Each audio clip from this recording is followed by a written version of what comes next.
Hi everyone, দেখো আজকে আমরা বানাচ্ছি কি রে শিক কাবাব। এখানে আমার ভাই আছে, এখানে আছে বোন।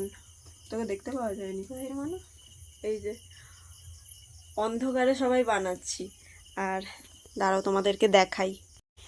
এই যে এখানে শিক কাবাবগুলো হচ্ছে, এখানে কয়েকটা হয়ে গেছে। এখানে কেচাপ আর মেয়োনিজ রেডি। এই যে এখানে আমার বোন আর রাজা।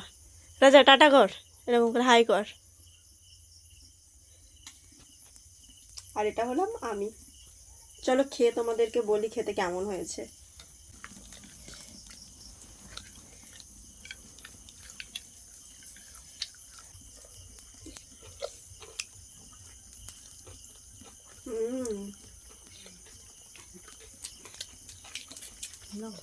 দারুন দারুন।